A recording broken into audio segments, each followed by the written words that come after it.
प्यारे विद्यार्थियों नमस्कार। स्वागत है आप सभी का आपके अपने YouTube चैनल आरपी स्टडी में। तो आज हम दोस्तों आरबीएससी एग्जाम 12th का जो दोस्तों भूगोल का एग्जाम होने वाला है उसके लिए दोस्तों पूरा आपका पेपर देखने वाले हैं। दोस्तों भूगोल का एग्जाम आपको कब होने वाला है? 9 मार्च को आप एग्जाम है। कब है? 9 मार्च को दोस्तों आपका भूगोल का एग्जाम है आरबीएससी यानी दोस्तों राजस्थान बोर्ड का जो एग्जाम है दोस्तों 9 मार्च को भूगोल का। उसके समझ में इंपॉर्टेंट क्वेश्चन देखने वाले हैं कि उसमें कैसे क्वेश्चन आएंगे, ठीक है ना, किस लेवल के प्रश्न आएंगे। तो क्लास को ध्यान से पूरा देखना है। अगर आप भी दोस्तों 12th क्लास में हो और आपका भूगोल का एग्जाम 9 मार्च को है तो वीडियो को पूरा देख लो, क्योंकि दोस्तों इस क्लास में आपको काफी सारे नंबर आपके काउंट होने वाले हैं। देखो आपका एग्जाम पेपर कितने नंबर का आएगा? पेपर आपका आएगा 56 नंबर का, ठीक है ना। अगर आप 56 में से 50 प्लस नंबर लेना चाहते हो तो इस क्लास को ध्यान से पूरा देख लो, क्योंकि यहाँ पर आपको काफी इंपॉर्टेंट क्वेश्चन करवाएंगे जो एग्जाम में आपको सीधे देखने को मिलने वाले हैं। देखो ये दोस्तों मॉडल पेपर आपका ब्लूप्रिंट पर आधारित है और सारे प्रश्न दोस्तों एग्जाम में आपको मिलने वाले हैं, तो विश्वास के साथ में क्लास को पूरा देखना है। अब देखिए यहाँ पर मैं आपको बताना चाहूंगा दोस्तों, ये भूगोल का पेपर है आपका 12th क्लास का 2024 का जो आपका एग्जाम होने वाला 9 मार्च को, उसके लिए बनाया गया है। किसके लिए? 9 मार्च के लिए, ठीक है। इसका समय रहेगा आपका 3 घंटा 15 मिनट, 56 नंबर का पेपर रहेगा। अब देखो इसका दोस्तों निर्देश देख लेते हैं, इसके निर्देश क्या है, ठीक है ना। तो सर्वप्रथम आपको दोस्तों प्रश्न पत्र में क्या करना है, अपने रोल नंबर लिखना अनिवार्य है, ठीक है। सभी प्रश्न करने अनिवार्य हैं। प्रत्येक प्रश्न का उत्तर आपको उत्तर पुस्तिका में लिखना है, ठीक है, सीधी बात है। जिन प्रश्नों का केंद्रीय खंड है उसमें दोस्तों क्या करना है, उसके उत्तर आपको एक साथ में लिखना है, ठीक है। ये मैंने आपको बता दिया, ये आपके निर्देश रहते हैं जो कि आपके लिए जानने जरूरी होते हैं। अब दोस्तों अपन प्रश्न देख लेते हैं। मैं आपको दोस्तों पूरा पेपर आपको व्याख्या सहित करवाने वाला हूं, तो वीडियो को ध्यान से पूरा देखना है। एक भी क्वेश्चन आपको मिस नहीं करना है दोस्तों। जैसे एग्जाम खत्म होगा मैं यहाँ पर आपको लाइव आंसर की करवाने वाला हूं, तो दोस्तों आपको क्या करना है, सब्सक्राइब करिए चैनल को, ठीक है ना। आपको जो भी आगे एग्जाम होगा, हिंदी साहित्य का होगा, हिंदी का होगा, ठीक है ना, तो आपको क्या है दोस्तों सारे विषयों के यहाँ पर मॉडल पेपर मिलने वाले हैं। आप दोस्तों अगर अंतिम समय में अच्छी तैयारी करना चाहते हो तो आरपी स्टडी को सब्सक्राइब कर लीजिए।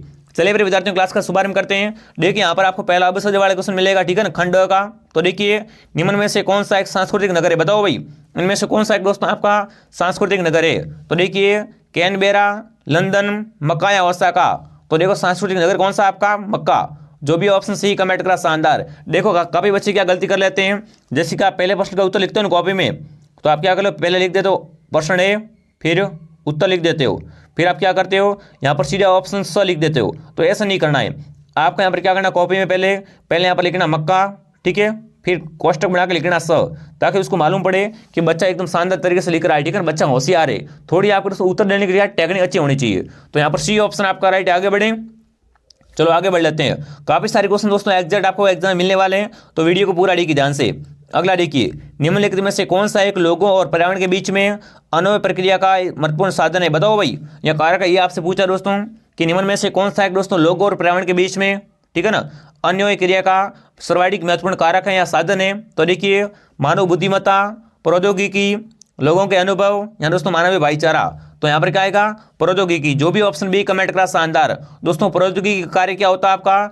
एक लोगों और पर्यावरण के बीच में दोस्तों क्या आती है, एक अन्वय क्रिया का सर्वाधिक महत्वपूर्ण कारक होता है, साधन होता है। बी ऑप्शन आपका राइट है, प्रौद्योगिकी। जो भी ऑप्शन ब कमेंट कर रहा है ब कमेंट ऑप्शन आपका राइट है। आगे बढ़े, अगला प्रश्न देखिए। आप सभी दोस्तों साथ में कमेंट करके काउंट करेंगे। मैं लास्ट में पूछूंगा आपसे कि कितने प्रश्न आपके सही होते हैं। अगर आपका ये पेपर एग्जाम आ जाए तो आप कितने सही कर पाओगे, आपके कितने नंबर बनते हैं, ठीक है। अगला प्रश्न देखिए, वह व्यक्ति जो वर्ष में 183 दिनों से कम दिन काम करता है वह कहलाता? बताओ भाई। देखो ऐसा व्यक्ति है जो क्या है आपका 183 दिनों से कम दिन काम करता है ना, तो वो उसमें कैसा व्यक्ति कहलाता है आपका? मुख्य श्रमिक है, सीमांत श्रमिक है, किसान है, इनमें से कोई नहीं है। तो देखो जो व्यक्ति उसमें क्या आपका 183 दिन से कम दिन काम करता है ना, ठीक है, इससे कम बोला है, तो उसमें कैसा श्रमिक होगा आपका? सीमांत। कैसा दोस्तों? सीमांत श्रमिक रहेगा। जो भी विद्यार्थी ऑप्शन बी कमेंट करा वेरी गुड दोस्तों इस क्लास की आपको पीडीएफ मिलेगी हमारे टेलीग्राम पर। टेलीग्राम की लिंक आपको मैं नीचे दे दूंगा, तो आप टेलीग्राम को ज्वाइन कर लेना। अगर आप बीएसटीसी पीटीडी और उसमें 12th के बाद में कोई भी सरकारी नौकरी का सपना देख रहे हो तो अभी दोस्तों क्या करें, आरपी स्टडी को सब्सक्राइब कीजिए। अगला प्रश्न देखिए, फूलों की कृषि क्या कहलाती है? बताओ भाई, फूलों की कृषि दोस्तों क्या कहलाती है? आपसे ये पूछा है। अगला प्रश्न देखिए, फूलों की कृषि क्या कहलाती है? दोस्तों बड़ा इंपॉर्टेंट क्वेश्चन है। फूलों की कृषि को दोस्तों क्या बोलते हैं? मिश्रित कृषि, डेयरी कृषि, पुष्पोत्पादन या ट्रक फार्मिंग। बताओ भाई। तो देखो नाम से स्पष्ट फूल मतलब पुष्प होता है ना, फूलों की कृषि को दोस्तों क्या बोलते हैं? पुष्पोत्पादन बोलते हैं। जो भी विद्यार्थी स कमेंट करा यहाँ पर स ऑप्शन आपका राइट है। आगे बढ़े, चलो अगला प्रश्न देख लो आपसे क्या पूछ रहा है। निम्नलिखित में से कौन सी संख्या जनसंख्या के कार्यशील आय वर्ग का प्रतिनिधित्व करती है? बताओ भाई। दोस्तों आपसे ये पूछा इन चारों में से बताना है कि कौन सी संख्या जनसंख्या के दोस्तों कार्यशील आय वर्ग का प्रतिनिधित्व करती है। 15 से 65 वर्ष, 15 से 66 वर्ष, 15 से 64 वर्ष या दोस्तों 15 से 59 वर्ष। तो यहाँ पर डी ऑप्शन, ठीक है ना, दो ऑप्शन आपका राइट है। जो भी विद्यार्थी यहाँ पर ड कमेंट करा ना, दो ऑप्शन आपका राइट है। दोस्तों जो 15 से 59 वर्ष की जो आयु वर्ग के जो दोस्तों होते हैं ना, वो उसमें क्या करता है, जनसंख्या के कार्यशील का दोस्तों जो प्रतिनिधित्व करती है। तो यहाँ पर दो ऑप्शन आपका राइट रहेगा। जो भी यहाँ पर दो कमेंट करा, वेरी गुड दोस्तों। आगे बढ़े, अगला प्रश्न देखिए आपसे क्या पूछ रहा है, निम्न में से कौन सी संस्था द्वार से द्वार सेवा प्रदान करती है, बताओ भाई। इनमें से दोस्तों कौन सी संस्था आपकी द्वार से द्वार सेवा प्रदान करती है, ग्रामीण विपणन केंद्र, थोक व्यापार, फुटकर व्यापार या पर्यटन, बताओ भाई। इनमें से दोस्तों कौन सी संस्था आपकी द्वार से द्वार सेवा प्रदान करती है, तो वो कौन सी हो जाएगी आपकी, फुटकर व्यापार। जी हाँ दोस्तों, फुटकर व्यापार क्या करता है आपका, द्वार से द्वार सेवा प्रदान करता है। स ऑप्शन आपका राइट है। जो भी यहाँ पर स कमेंट करे, शानदार दोस्तों। आगे बढ़े, अगला प्रश्न देखिए, निम्न में से कौन सा प्रशासनिक नगर नहीं है, बताओ भाई। इनमें से दोस्तों कौन सा आपका एक प्रशासनिक नगर नहीं है, दिल्ली, बीजिंग, लंदन या आगरा। तो देखो आगरा है ना, ये आपका क्या एक प्रशासनिक नगर नहीं है, डी दो ऑप्शन आपका राइट है। जो भी यहाँ पर द कमेंट करा, वेरी गुड दोस्तों। एक बार सभी दोस्तों क्लास को लाइक कर देंगे और आरपी स्टडी चैनल को सब्सक्राइब कर लीजिए। आगे बढ़े, अगला प्रश्न देखिए दोस्तों, देश की कुल जनसंख्या कितना भाग है जो गांव में निवास करता है, बताओ भाई। देखो देश में जितने लोग रहते हैं ना, सभी तो शहरों में रहते नहीं है, कुछ लोग तो गाँव में भी रहते हैं ना। तो वो आपसे दोस्तों पूछा है कि देश की कुल जनसंख्या कितना भाग है ना, वो गाँव में निवास करता है। तो देखिए 10%, 68.8, 28 या 35। तो देखो यहाँ पर आपको ध्यान रखना दोस्तों, 68 पॉइंट कितना दोस्तों, 68.8% लोग हैं ना, वो दोस्तों क्या है, गाँव में निवास करते हैं पूरे देश में। तो यहाँ पर क्या आएगा, ब ऑप्शन आपका राइट है। जो भी यहाँ पर ब कमेंट करा, वेरी गुड।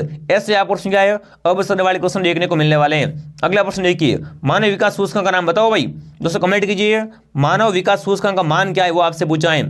तो देखिए 0 से 0.5, 5 से 10, 90 से 100 यहाँ दोस्तों 0 से 1, बताओ मानव विकास सूचकांक का दोस्तों मान क्या रहता है आपका, तो वो 0 से 1 रहता है, ठीक है ना, यानी द ऑप्शन आपका राइट है। जो भी यहाँ पर द कमेंट करा, वेरी गुड। अब देखो अब दोस्तों आगे पर क्या पढ़ने वाले हैं, एक लास्ट क्वेश्चन है अब से वाला, फिर दोस्तों अपन क्या पढ़ेंगे, रिक्त स्थान पढ़ेंगे, ठीक है ना, कि खाली जगह से कैसे क्वेश्चन आएंगे। तो अगला ठीक है दोस्तों, निम्न में से कौन सा पर्यटन का उदाहरण है, बताओ भाई। इनमें से दोस्तों कौन सा आपका एक पर्यटन का उदाहरण है, मसूरी, अलीगढ़, रुड़की या दोस्तों एक और ऑप्शन में आपको दिखा रहा हूँ, ठीक है ना, जालंधर, बताओ भाई। इनमें से दोस्तों कौन सा आपका क्या है, पर्यटन का उदाहरण है, तो कौन सा होगा आपका, मसूरी। जो भी अगर मसूरी कमेंट करा है दोस्तों, मसूरी क्या एक पर्यटन का उदाहरण है, ए ऑप्शन आपका राइट है। अब दोस्तों अपन देखने वाले खाली जगह। जी हाँ दोस्तों, खाली जगह से कैसे क्वेश्चन आएंगे, ये अंतिम सवाल है, फिर अपन खाली जगह देखेंगे, ठीक है ना। अब देखिए भूटिया लोग, बताओ भाई दोस्तों, भूटिया लोग किस पर्वतीय क्षेत्र से संबंधित हैं, तो देखिए रॉकी से, एंडी से, हिमालय से, इनमें से कोई नहीं, बताओ। देखो दोस्तों भूटिया लोग होते हैं ना, इनका संबंध कौन से दोस्तों पर्वतीय क्षेत्रों से होता है, हिमालय से। जो भी यहाँ पर हिमालय कमेंट करा, स बता रहा है, स ऑप्शन आपका राइट है। अब देखो अपन दोस्तों क्या देखने वाले भी, खाली जगह देखने वाले हैं कि खाली जगह से कैसे क्वेश्चन आएंगे। तो देखिए दोस्तों आपके सामने आ चुका है, रिक्त स्थान की पूर्ति कीजिए, ठीक है ना। यहाँ पर क्या आएगा वो आपको बताना है। तो देखिए दोस्तों, जन संचार का नवीनतम साधन क्या है आपका, तो इंटरनेट, ठीक है ना। दोस्तों इंटरनेट क्या आपका जन संचार का दोस्तों जो नवीनतम माध्यम है, साधन है। तो जो भी ऑप्शन यहाँ पर क्या बता रहा है, इंटरनेट बता रहा है ना, इंटरनेट ऑप्शन आपका राइट है। आगे बढ़े दोस्तों, अगला प्रश्न देख लो। अगला प्रश्न आपसे ये पूछेगा कि विनिर्माण से क्या आशय, बताओ भाई। दोस्तों आपसे पूछा है कि विनिर्माण से आशय किस वस्तु के क्या है दोस्तों, उत्पादन से, किससे दोस्तों, उत्पादन से होता है। देखो नाम से स्पष्ट है, विनिर्माण, ठीक है ना। दोबारा उसका क्वेश्चन क्या हो रहा है, उत्पादन हो रहा है। तो देखिए दोस्तों विनिर्माण से किस वस्तु से आशय है दोस्तों, उत्पादन से आशय है।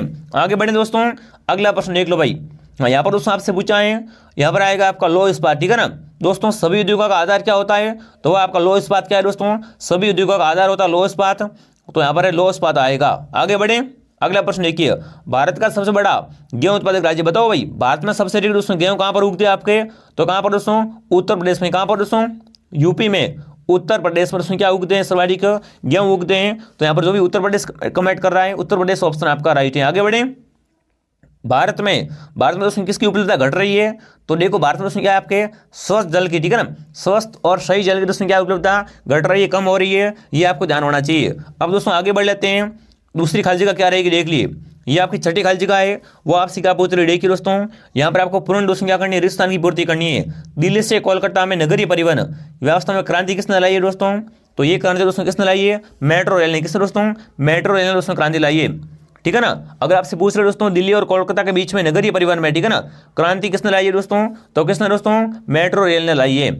आगे बढ़े दोस्तों, अगला प्रश्न देख लो आपसे क्या पूछ रखा है, महाराष्ट्र के अहमदनगर जिले का, ठीक है ना। दोस्तों महाराष्ट्र के अहमदनगर जिले का कौन सा गांव दोस्तों संपूर्ण देश के जल संपर्क का विकास का उदाहरण है? बताओ भाई। दोस्तों महाराष्ट्र के अहमदनगर का जो एक गांव है उसके बारे में आपसे पूछा है कि वो दोस्तों कौन सा गांव है जो दोस्तों क्या है संपूर्ण देश में दोस्तों जल संपर्क के विकास का उदाहरण है। तो कौन सा गाँव हो जाएगा आपका दोस्तों? बिल्कुल राले, ठीक है ना। कौन सा दोस्तों? रालेगण सिद्धि। जो भी ऑप्शन नंबर यहाँ पर क्या कर रहा है, रालेगण सिद्धि बता रहा है ना, बिल्कुल ऑप्शन आपका राइट है। आगे बढ़े। अब दोस्तों अपन देखने वाले अतिरिक्त। जी हाँ दोस्तों, अतिरिक्त प्रश्न कैसे आएंगे वो आपको देखने वाला हूँ मैं। तो फटाफट दोस्तों क्लास को एक बार लाइक कर दो भाई, ठीक है ना। और दोस्तों यहाँ पर आपको ऑल सब्जेक्ट के पेपर देखने को मिलने वाले हैं। तो आप क्या करें, हमारे साथ में निरंतर जुड़े हुए रहेंगे। अब देखिए अगला देखिए भाई, लिंगानुपात। बताओ भाई, लिंगानुपात दोस्तों ज्ञात करने का सूत्र क्या है? बड़ा टॉप मोस्ट इंपोर्टेंट क्वेश्चन है, कमेंट कीजिए। तो देखिए दोस्तों लिंगानुपात अपन किससे ज्ञात कर सकते हैं? लिंगानुपात बराबर स्त्रियों की संख्या और दोस्तों पुरुषों की संख्या इंटू 1000। ये आपका प्रश्न क्या है? लिंगानुपात ज्ञात करने का सूत्र है। आगे बढ़े। अगला प्रश्न देखिए, विश्व में उच्चतम लिंगानुपात रखने वाला देश। बताओ भाई, दोस्तों विश्व में सबसे अधिक लिंगानुपात रखने वाला देश कौन सा? कमेंट कीजिए। चलिए, विश्व में दोस्तों उच्चतम लिंगानुपात रखने वाला देश कौन सा आपका हो जाएगा? तो वो कौन सा दोस्तों? यूरोप महाद्वीप का दोस्तों कौन सा आपका? दोस्तों लेटविया देश है ना, ये दोस्तों क्या है? विश्व में उच्चतम लिंगानुपात रखता है, ठीक है ना। सबसे अधिक दोस्तों लिंगानुपात किस देश का आपका? तो कौन सा हो जाएगा दोस्तों आपका? यूरोप महाद्वीप का दोस्तों लेटविया देश, ठीक है। ये आपको ध्यान रखना है। आगे बढ़े। अगला प्रश्न देख लो आपसे क्या पूछ रखा है। किन्हीं दो निर्माण उद्योगों के उदाहरण दीजिए। बताओ भाई, दोस्तों किन्हीं दो निर्माण उद्योगों के आपको उदाहरण बताने हैं। तो देखो, जब से आप दोस्तों निर्माण उद्योग की बात की जाए तो कौन सा आएगा? एक तो आपका लौह इस्पात उद्योग और एक दोस्तों कौन सा आपका? पेट्रो रसायन उद्योग, ठीक है ना। ये दोस्तों क्या आपके दो निर्माण उद्योग के उदाहरण है। यहाँ पर क्या आएगा? लौह इस्पात उद्योग और दोस्तों पेट्रो रसायन उद्योग। भूलना नहीं है दोस्तों, सारे क्वेश्चन बड़े इंपॉर्टेंट है, एग्जाम में सीधे आने वाला सवाल है। अगर देखो दोस्तों मैं भूगोल तक, ठीक है ना, जब तक आपका दोस्तों 9 मार्च को एग्जाम होगा, ठीक है ना, 2-3 क्लास और डाल दूंगा तो वो आप पूरी देख लेना। आपको कहाँ पे जा रहा है बेनिफिट मिलने वाला है। और मैं दोस्तों RBC की क्लास से डालने वाला यूनिक भूगोल ही करवाऊंगा, ठीक है ना। आपका दोस्तों एग्जाम में पूरा मैं साथ दूंगा तन मन धन से, ठीक है। अगला प्रश्न देखिए, भूमध्य सागर क्षेत्र की विशेषता। बताओ भाई, दोस्तों भूमध्य सागरीय क्षेत्र की प्रमुख विशेषता क्या है वो आपसे पूछा है। तो देखिए, रसदार खट्टे फलों की कृषि भूमध्य सागर की प्रमुख विशेषता है। ध्यान रखना, ठीक है। आगे से पूछ ले दोस्तों आपसे कि भूमध्य सागरीय क्षेत्र की विशेषता क्या है। तो यहाँ पर दोस्तों क्या की जाती है? रसदार खट्टे फलों की कृषि की जाती है, ठीक है ना, खेती की जाती है। तो यहाँ पर ये आएगा। आगे बढ़े। अगला प्रश्न आपसे क्या पूछ रखा है, देखिए, लौह इस्पात उद्योगों को आधारभूत उद्योग क्या कहते हैं? बताओ भाई, दोस्तों लौह इस्पात उद्योगों को आधारभूत उद्योग क्यों कहा जाता है? ये आपसे पूछा है। क्योंकि दोस्तों लौह इस्पात क्या है? दोस्तों लौह इस्पात उद्योग पर क्या है दोस्तों? अन्य सभी उद्योग निर्भर रहते हैं, ठीक है ना। इस दोस्तों क्या बोलते हैं इसको दोस्तों उद्योगों का आधारभूत बोलते हैं। ये आपको ध्यान रखना, ठीक है ना। आपसे पूछ रहे कि लौह इस्पात उद्योगों को आधारभूत उद्योग क्यों कहते हैं? क्योंकि दोस्तों लौह उद्योग स्थल पर क्या है? सारे दोस्तों अन्य जो भी उद्योग होते हैं वो क्या रहते हैं? निर्भर रहते हैं। आगे बढ़े। अगला प्रश्न देखिए, चिकित्सा पर्यटन। बताओ भाई, फटाफट कमेंट करेंगे, ठीक है ना। फिर अपन क्या करेंगे दोस्तों? खंड ब पढ़ेंगे। बताओ भाई, चिकित्सा पर्यटन क्या है? कमेंट कीजिए। तो देखो दोस्तों, जब चिकित्सा उपचार को अंतर्राष्ट्रीय पर्यटन गतिविधि से जोड़ दिया जाता है तो इसे दोस्तों क्या बोलते हैं? सामान्य रूप से चिकित्सा पर्यटन बोलते हैं, ठीक है। ये अभी आपको ध्यान रखना है। अब देखो भाग भी देख लेते हैं। इसमें आपके कैसे क्वेश्चन आएंगे दोस्तों? आपके लघुरात्मक प्रश्न आएंगे, ठीक है ना। चलिए, यहाँ पर दोस्तों आपसे ये पूछा है कि भारत की ग्रामीण बस्तियों के किन्हीं दो प्रकारों का संक्षिप्त वर्णन कीजिए। संक्षिप्त मतलब दोस्तों क्या आपको बहुत ही कम शब्दों में वर्णन करना है। बताओ भाई, दोस्तों भारत की ग्रामीण बस्तियां कौन कौन सी है वो आपको बताना है। तो एक तो आपके दोस्तों कौन सी होगी? गुच्छिक बस्तियां, ठीक है। और दूसरी आपके दोस्तों कौन सी? अर्ध गुच्छित बस्तियां। अब देखो वर्णन का बोला है ना, तो एक तो लाइन तो लिखनी पड़ेगी भाई। तो देखो गुच्छित बस्तियां क्या होती है? देखो दोस्तों, घरों का एक संयत तथा संगठित रूप से निर्मित क्षेत्र गुच्छित बस्तियां कहलाता है। ये दोस्तों कहाँ पर निवास करते हैं? मध्य भारत के बुंदेलखंड क्षेत्र में, ठीक है। और दोस्तों कहाँ पर? नागालैंड में, राजस्थान में ये बस्तियां पाई जाती है, ठीक है। अब दोस्तों बात करें अर्धगोचर बस्तियां की, तो ये कहाँ पर पाई जाती है आपकी? तो देखो ये दोस्तों मुख्य रूप से गुजरात में, ठीक है ना, राजस्थान के उस भागों में पाई जाती है। ये होते क्या है पूछ ले आपसे। तो देखो ऐसी बस्ती, ठीक है ना, किसी एकांकी बस्ती के किसी सीमांत क्षेत्र को दोस्तों क्या करती है? घोषित होने वाले कहानी से दोस्तों क्या बोलते हैं? घोषित बस्ती बोलते हैं, ठीक है ना। अब देखो आगे बढ़ लेते हैं, अगला देखिए भाई। हाँ, सन 1991 में भारतीय जनगणना में नगरीय बस्ती के लिए निर्धारित मापदंड को लिखिए। देखो दोस्तों यहाँ पर आपको बताना है सन 1991 में, ठीक है ना, भारतीय जनगणना में नगरीय बस्ती के लिए जो दोस्तों निर्धारित मापदंड है ना उनको आपको लिखना है। वो मापदंड कौन कौन से थे वो आपको बताना है। तो देखिए अपन देख लेते हैं यहाँ पर। तो देखो दोस्तों पहला आपका मापदंड क्या था?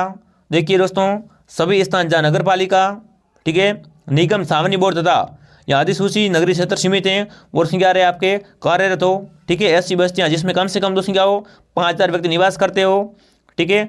ऐसी व्यवस्था जिसमें दोस्तों क्या है आपका, जिसमें दोस्तों निवास करने वाले 75% दोस्तों पुरुष क्या हो, श्रमिक हो, गैर कृषि कार्यों में संकलन हो, ठीक है।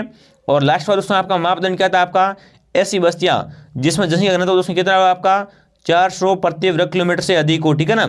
ये क्या थे आपके दोस्तों, आपके 4 मापदंड थे, ठीक है ना। आगे बढ़े दोस्तों, अगला देखिए, ये दोस्तों क्या है, बड़ा इंपॉर्टेंट मोस्ट क्वेश्चन है। मान लो भूगोल के उपक्षेत्र बताओ भाई दोस्तों, मान लो भूगोल के आपके उपक्षेत्र कौन से होते हैं, कमेंट कीजिए। चलिए मानव भूगोल का, ठीक है ना, उपक्षेत्रों का नाम बताइए। तो देखो, एक तो व्यवहारवादी भूगोल, सामाजिक कल्याण का भूगोल और सांस्कृतिक भूगोल, ये दोस्तों क्या आपके मानव भूगोल के दोस्तों जो उपक्षेत्र है ये आपको ध्यान रखना है। तो देखो यहाँ पर मैंने दोस्तों बड़े इंपॉर्टेंट क्वेश्चन आपको करवा दिए, जो भी मुझे इंपॉर्टेंट लगे। जैसे दोस्तों मैं आपके लिए और भी क्वेश्चन खोज रहा हूँ, जैसे मुझे दोस्तों और क्वेश्चन मिलेंगे मैं सीधा आपके यहाँ वीडियो डाल दूंगा, आप चिंता मत कीजिए। आपको कुछ नहीं करना दोस्तों, क्या करना है, RP स्टडी को सब्सक्राइब करना है, ठीक है ना। और इसकी दोस्तों पीडी मैं आपको दे दूंगा टेलीग्राम पर, कहाँ पर, टेलीग्राम चैनल पर आपको इसकी पीडी मिल जाएगी। अब दोस्तों मैं आपको मिलता हूँ अगले वीडियो में। जय हिंद जय भारत, कमेंट करेंगे वीडियो आपको कैसा लगा, ठीक है ना। आपको दोस्तों लाइक शेयर से हमें क्या मिलता है, मोटिवेशन मिलता है। तो जो भी आपके भाई बहन क्लास 12th में उन सभी तक इस वीडियो को पहुंचा दीजिए। जय हिंद जय भारत।